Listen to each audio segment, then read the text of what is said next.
Pengakuan Hasto soal sosok ibu di balik PAW Harun Masiku. Sekretaris Jenderal, Sekjen, PDIP Hasto Kristianto mengaku tak mengetahui siapa yang dimaksud sosok ibu dalam rekaman percakapan antara ex-kader PDIP Saiful Bahri dengan ex-anggota Bawaslu Agustiani Tio Fridelina. Hal tersebut disampaikan Hasto saat diperiksa sebagai terdakwa dalam kasus dugaan suap pergantian antar waktu, PAW, untuk anggota DPR Harun Masiku dan perintangan penyidikan di Pengadilan Tipikor Jakarta, Kamis, 26 Juni 2025. Komunikasi saat Saiful Bahri sama Tio, ini ada penyampaian Saiful bilang, ini perintah ibu.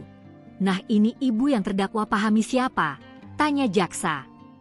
Saya tidak tahu, jawab Hasto. Meski demikian, Hasto mengatakan, dirinya hanya mengetahui bahwa Saiful Bahri berbohong kepada Tio agar mendesak ex-komisioner KPU Wahyu Setiawan terkait proses PAW Harun Masiku. Dalam persidangan ini saya mengetahui saudara Saiful berbohong kepada Tio untuk mendesak Tio menekan Wahyu Setiawan terkait dengan urusan Harun Masiku.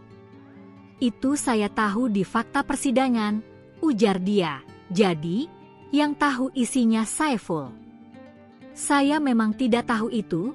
Jadi, Saiful menyatakan dia berbohong gunakan nama saya, ucap dia. Sebelumnya, dalam sidang perkara suap dan perintangan penyidikan kasus Harun Masiku dengan terdakwa Sekretaris Jenderal, Sekjen, PDIP Hasto Kristianto, muncul kesaksian yang menyebut soal perintah ibu. Semua berawal dari kesaksian mantan anggota Badan Pengawas Pemilu, Bawaslu, Agustiani Tio Fridelina yang mengakui bahwa terdakwa Hasto Kristianto terlibat dalam proses pergantian antar waktu, PAW, Harun Masiku pada periode DPR RI 2019 hingga 2024.